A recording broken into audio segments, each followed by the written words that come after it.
Hello and welcome to the France 24 interview today in Rangoon, Burma.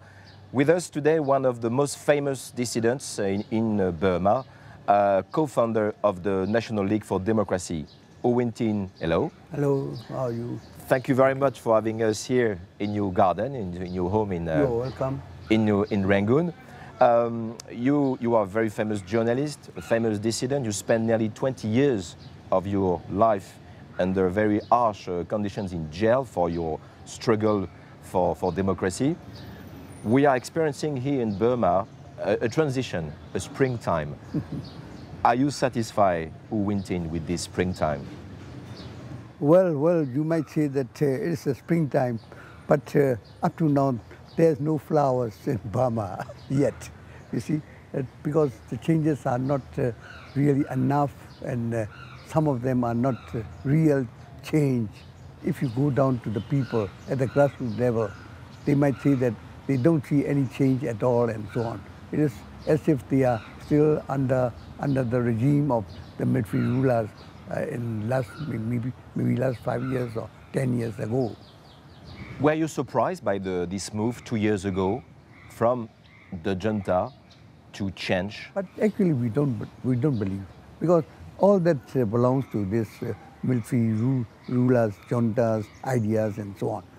That their only idea is, you see, to have a military base, military rule constitution. That we know for a long time. The follow-up will be on your old friend Aung San Suu Kyi. Do you think she changed? Well, you see, I don't think, I would like to say, really she don't change much, because she is, I believe from since, you see, when we worked together last 25 years, democratic, you see, thinking and democratic prejudices in her mind. She cannot change so easily, you see, to be a stooge of the military ruler. She don't. The only thing is, long before she act as a statesman, you see, or icon of the democratic activists and so on. Nowadays she has playing politics, really. She is playing politics. Don't you think that Aung San Suu Kyi is compromising too much with the military? Not compromising too much, because there is nothing much on the part of the military to compromise, you see. But of course she is cooperating very much. I told in the Central Executive Committee meetings, I said that you must mention about this, you see, the violation of human rights and so on.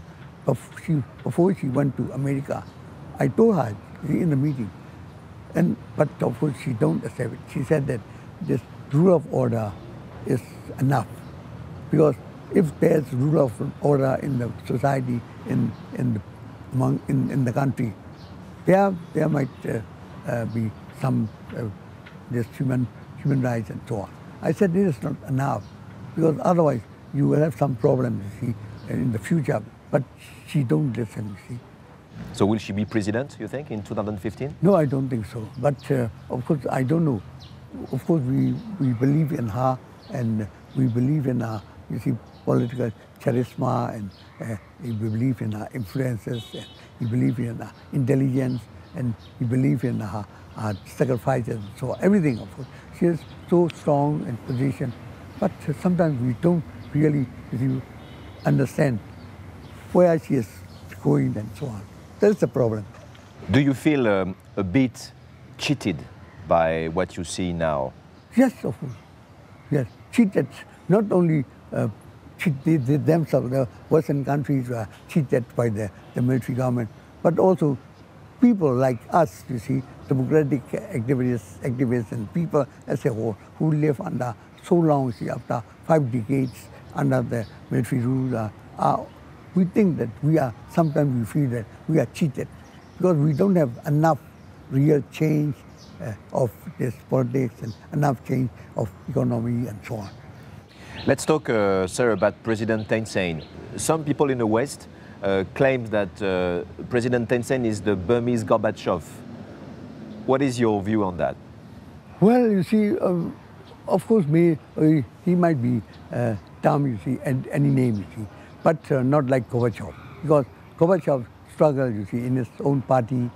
Thein Sein was not that kind of person.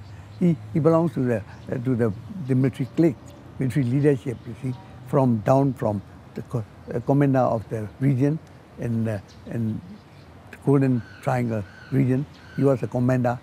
From that time on, he became Secretary 1 and Secretary 2 and so on and so forth. And he became Prime Minister of the junta government, and also he became a President of the Convention, National Convention, which drew up this Constitution, 2008 Constitution.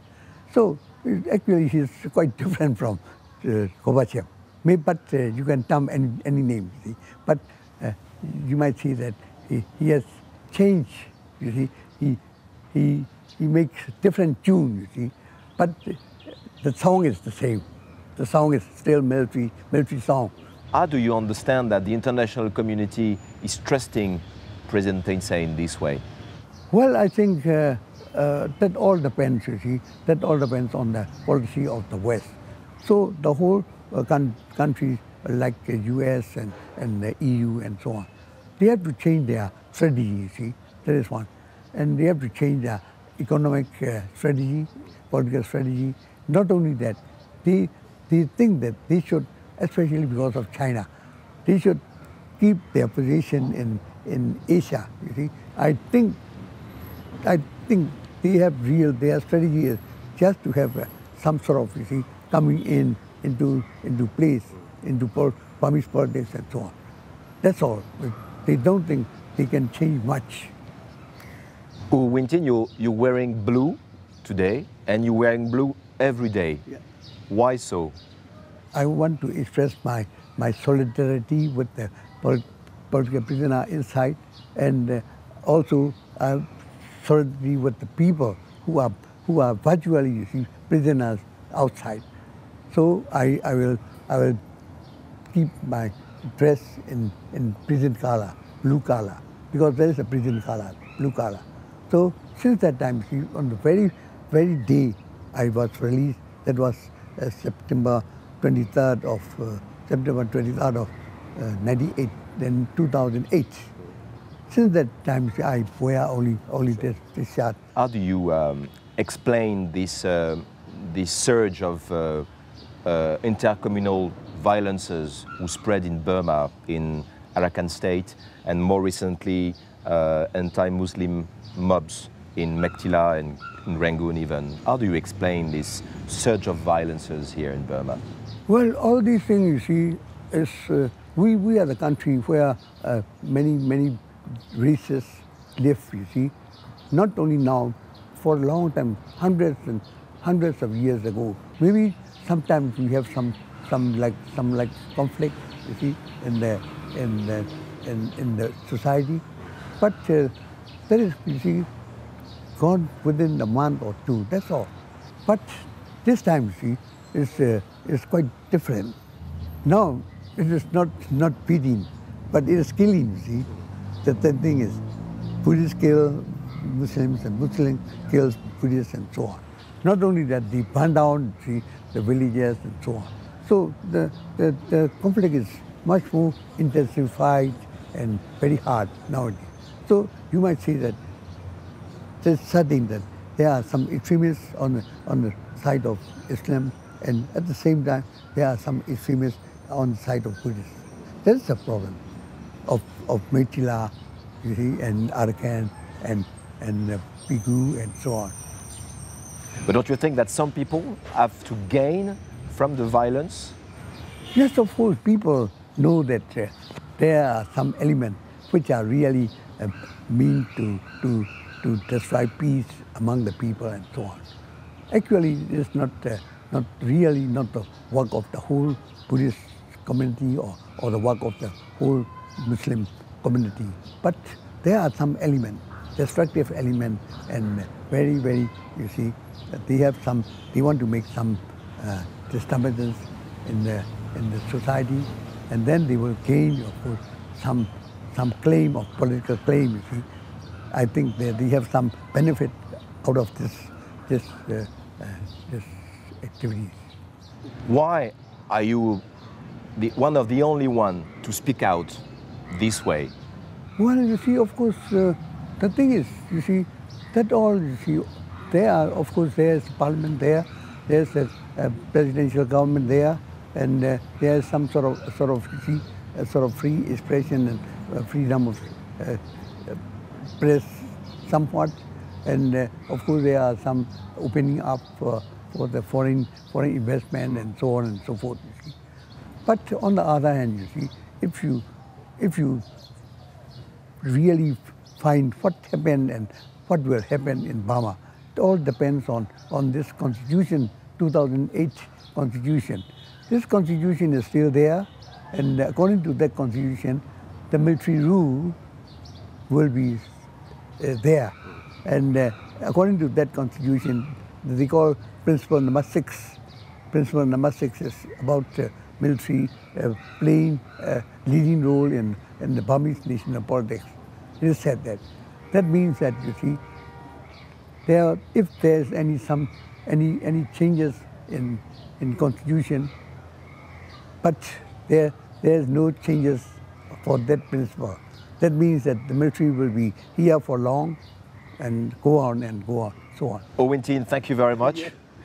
This is the end of the France 24 interview today in Rangoon. Thank you for watching. Bye-bye.